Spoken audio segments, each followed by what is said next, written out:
Fala pessoal, Shalom no coração, bem-vindos ao nosso devocional. Hoje nós vamos começar uma série muito especial e que eu acredito que vai acrescentar muito para a sua vida, para o seu coração. Eu quero comentar com você nos próximos dias, começando por hoje, sobre a história de um personagem muito lindo em sua história escrita na Bíblia. Nós vamos falar sobre Neemias. Então, abre a tua Bíblia comigo no livro de Neemias, capítulo 1, e nós vamos começar a mergulhar nessa história preciosíssima. Inclusive, o livro de Neemias fala sobre a história da reconstrução de Jerusalém, dentre outras coisas. Aí aqui no prédio está tendo algumas obras também. Então, enquanto nós meditamos aí, pode ser que você ouça um barulho ao fundo ou algum ruído que te incomode em primeiro plano, mas, por favor, tolere isso e mantenha o seu coração aberto para o que nós vamos conversar hoje e nos próximos dias. Eu tenho certeza absoluta que Deus vai acrescentar coisas preciosas no seu coração. Neemias capítulo 1, gente, nós vamos ler aqui os primeiros, deixa eu ver aqui, vamos ler aqui os primeiros 4 versículos, Neemias 1, versículos 1 até o 4, que diz assim: As palavras de Neemias, filho de Acalias, no mês de Quisleu, no 20º ano, enquanto eu estava na cidade de Suzã, Anani, um dos meus irmãos, veio de Judá, com alguns outros homens, e eu lhes perguntei acerca dos judeus que restaram, os sobreviventes do cativeiro e também sobre Jerusalém. E eles me responderam: aqueles que sobreviveram ao cativeiro e estão lá na província passam por grande sofrimento e humilhação. O muro de Jerusalém foi derrubado e suas portas foram destruídas pelo fogo. Quando ouvi essas coisas, sentei-me e chorei, e passei dias lamentando, jejuando e orando ao Deus dos céus. Vamos contextualizar o livro de Neemias, e só uma curiosidade, por exemplo, na Bíblia judaica, o livro de Esdras e Neemias, originariamente, eram um livro só. Alguns livros, como 1º e 2º Reis, na Bíblia evangélica, 1º e 2º Samuel, 1º e 2º Crônicas, são livros que foram divididos posteriormente para facilitar a leitura. Porém, originariamente eram um livro só. Esdras e Neemias fazem parte desse compêndio, eram apenas um livro que tratam justamente do contexto onde o povo está voltando do cativeiro, está retornando para Jerusalém e ali precisa então construir os muros.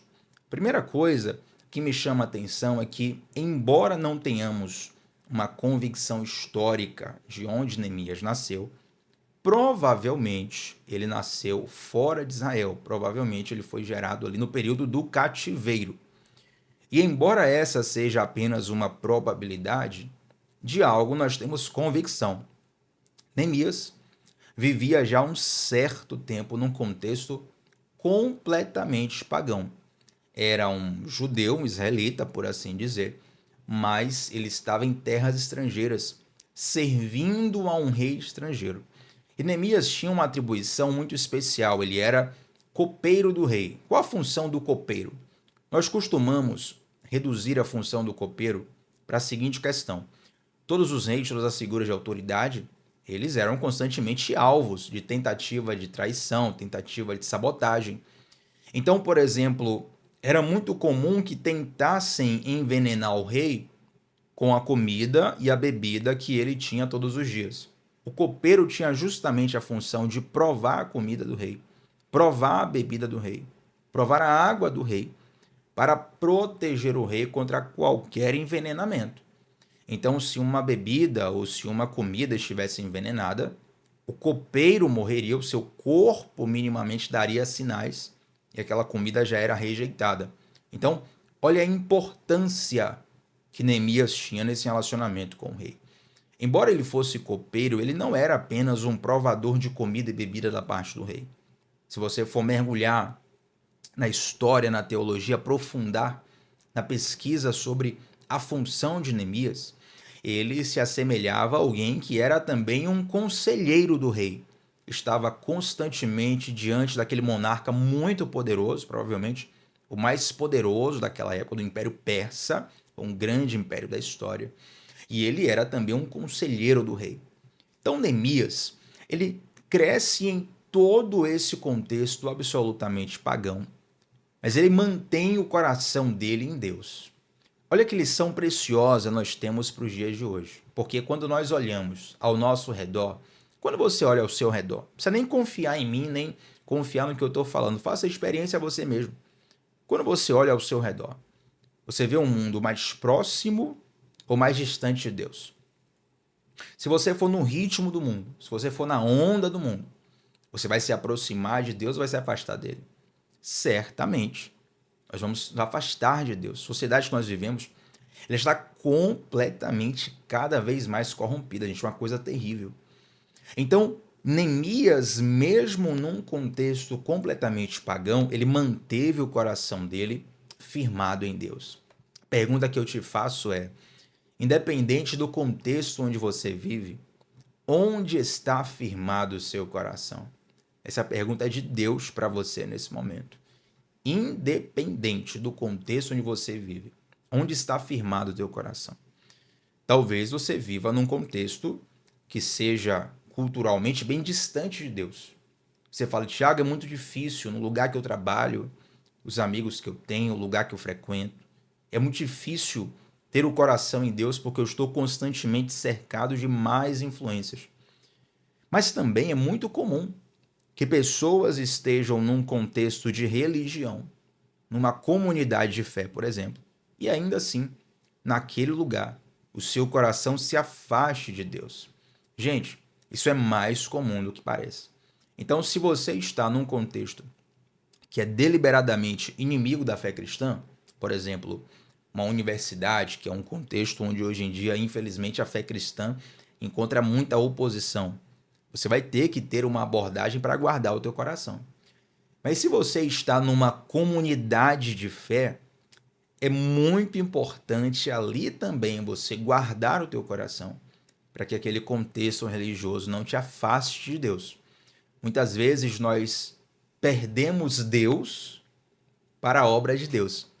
Não sei se você entende o que eu estou falando, mas até mesmo nos tempos de Jesus, e mesmo no Antigo Testamento, quando você vai estudar a história bíblica, existem diversos momentos onde a casta sacerdotal, a casta profética, a casta religiosa de Israel, ela tinha a autoridade social, a autoridade cultural, mas estava distante do Senhor.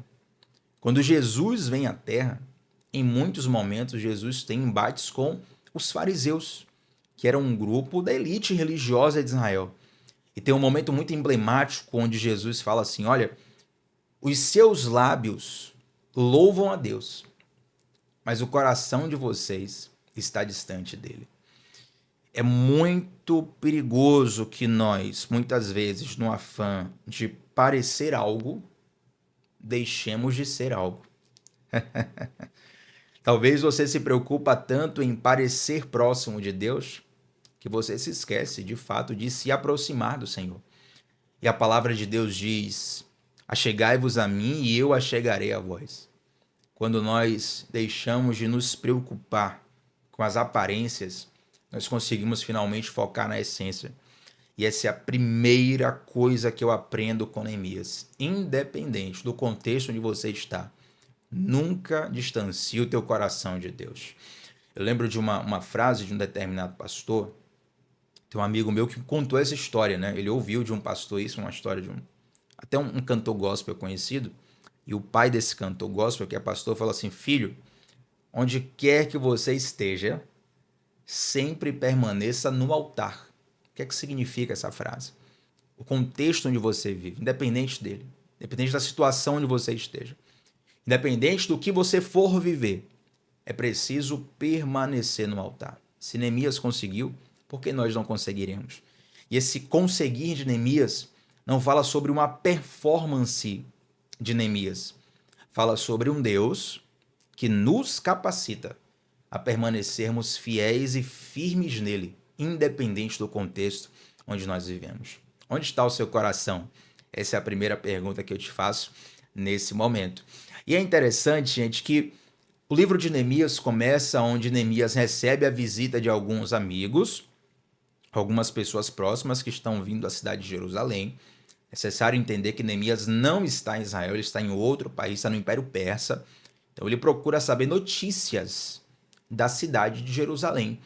E os amigos que vêm visitar Neemias, eles dão más notícias para Neemias. Falou, Neemias, infelizmente a situação lá está caótica. O povo voltou para a cidade, mas os muros não estão reconstruídos, a insegurança é muito grande. Gente, essa questão dos muros estarem caídos, elas têm um simbolismo muitas vezes mais profundo do que a maioria de nós pode captar, tá bom? As cidades antigamente elas tinham muros. É difícil você ver hoje uma cidade com muro. Quem tem muro hoje é casa, no máximo um condomínio ali que é um conjunto de casas. Mas uma cidade hoje em dia, Salvador, São Paulo, Rio de Janeiro, Nova York, você não tem os muros de Nova York, não existe isso. Mas antigamente as cidades eram relativamente menores do que as de hoje. E os muros serviam para proteger as cidades contra ataques inimigos. Então, uma cidade sem muros é como a sua casa sem muros. Você hoje, no Brasil, seria capaz de dormir em paz numa casa onde não tem muros nem porta? Muito difícil, né? Porque infelizmente vivemos um contexto de insegurança muito grande. Então, uma cidade sem muros, uma cidade que está o tempo todo à mercê de um ataque inimigo. É também uma cidade que passa por injustiça social muito grande. Por quê, Tiago? Porque as portas da cidade eram onde os juízes se assentavam para julgar as causas daquela época. Então, se eu tivesse um problema com a outra pessoa, eu ia até as portas da cidade. E ali nas portas da cidade eu iria conversar com o juiz, apresentar a causa, eu ia dar a minha versão, a outra pessoa ia dar a versão dela. E aquele juiz ia com sabedoria julgar aquela causa. Uma cidade que não tem muros, não tem portas, não tem juízes assentados. A injustiça social comia no centro. Agora eu te pergunto, você conhece algum lugar que está recheado hoje em dia, infelizmente, de insegurança e injustiça social? Talvez o nosso contexto seja mais parecido com o contexto de Jerusalém do que muitos podem imaginar. Mas sabe qual é o interessante? É que Neemias ele era copeiro do rei. Você vai estudar na história. Ele provavelmente era um conselheiro do rei. Vivia na corte do rei. Comia da comida do rei. Bebia da comida do rei. Bebia da bebida do rei. Tinha certamente as melhores vestes possíveis para a ocasião. Estava constantemente cercado dos maiores privilégios da época. Mas quando Neemias ouve as más notícias que chegaram de Jerusalém, quando ele sabe, quando ele é informado que os seus irmãos estão passando uma situação muito difícil, a Bíblia fala que ele se assenta e ele chora. Sabe por quê? Porque, embora Neemias estivesse com tudo resolvido para a vida dele, o coração de Neemias não era um coração autocentrado, não era um coração egocêntrico. Eu conheço algumas pessoas que são capazes de deliberadamente dizer assim, olha, eu quero mais é que o mar pegue fogo para eu comer peixe frito. Enquanto não pisarem no meu calo, não estou nem aí. Enquanto um problema não chegar em mim, não estou nem aí. O mundo que se exploda. E, infelizmente, mesmo as pessoas que não verbalizam isso, no fundo, a maioria vive buscando o melhor apenas para si. Não importa se o mundo está mal, se algo está bom para... Se não chegou em você ainda, você não está nem aí para nada, não está nem aí para ninguém. Neemias nos ensina algo diferente. Mesmo que ele estivesse numa situação privilegiada, o coração de Neemias não estava centrado no conforto dele. Não estava centrado no quanto ele tinha as vitórias pessoais dele. O coração de Neemias estava derramado num propósito maior. Mesmo que ele tivesse todos os privilégios daquele momento, daquela época, daquela situação, ao saber que os seus irmãos estavam numa situação muito difícil, a Bíblia fala que ele se assenta e chora. O que é que isso nos ensina hoje em dia? Infelizmente, a fé tem sido um instrumento para muitas coisas erradas. Vamos concordar aqui, né? Segunda a sexta a gente se encontra aqui 7h30 da manhã, falamos da palavra de Deus, mas isso não me impede de reconhecer que, infelizmente, a palavra de Deus e o discurso de fé tem sido usado por muitas pessoas com más intenções no coração. Tem sido usado erroneamente para diversos abusos que acontecem por aí. E, infelizmente, esses abusos, eles são alimentados por fiéis que só estão interessados no seu próprio milagre. Tiago, vim aqui receber a minha bênção, vim aqui receber o meu milagre. Estou pouco me lixando com a palavra que está sendo pregada, estou pouco me lixando com a doutrina, estou pouco me lixando com o coração, com o caráter, com transformação de vida. Eu quero a minha bênção. E aí você vê a coisa se degringolando cada vez mais. Neemias tinha a bênção dele, mas o coração dele estava voltado para os irmãos. É interessante que lá no Novo Testamento, Jesus fala assim: e nisto conhecerão que sois os meus discípulos, quando vos amardes uns aos outros. Sabe quando é que uma pessoa reconhece de fato a presença de Deus na sua vida? Não é quando você acerta uma profecia. Não é quando você manifesta um poder sobrenatural metafísico, mas é quando você demonstra o amor pelo próximo. Amar o próximo é a principal manifestação de que você está entendendo um pouco do amor de Deus. Então, nós precisamos ser alertados sobre essa realidade. Gente, o mundo é cada vez mais individualista e cada vez mais egoísta. Eu abro um parêntese aqui. Com isso, eu não quero dizer que enquanto tiver maldade no mundo, você é obrigado a sofrer. Dessa forma, você não vai parar de sofrer nunca, tá? Então, se você tem uma família saudável, é claro que você vai se alegrar. Se você tem filhos que estão crescendo, estão desenvolvendo na vida, perdão, gente, ou simplesmente estão ali te dando alegria, é claro que você vai estar feliz. Se você tem uma vitória pessoal no teu trabalho, você vai estar feliz. Se for algo no nível de entretenimento, teu time ganhou um jogo, um campeonato, você vai se alegrar. Maravilha. O que você não pode nunca é ter um coração egocêntrico. É ficar insensível à maldade e a todo tipo de coisa que acontece no mundo. Neemias, mesmo tendo tudo do bom e do melhor, ele manteve o coração sensível quando ele recebe as más notícias que são trazidas pelos seus irmãos.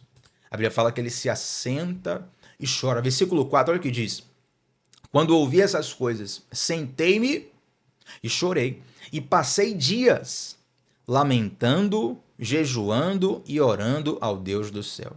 Gente, como é que um cara que é copeiro, do maior império da época, tem tudo ao seu dispor, como é que esse cara se disponibiliza a chorar, se sensibilizar, a jejuar e orar por uma causa de pessoas que estavam quilômetros de distância? Uma realidade completamente diferente da dele. Sabe por quê? Porque nós somos convidados por Deus a encontrar propósito na necessidade que está ao nosso redor. Foi isso que aconteceu com Neemias. Neemias, ele olhou para aquela necessidade e através daquela necessidade ele encontrou um propósito.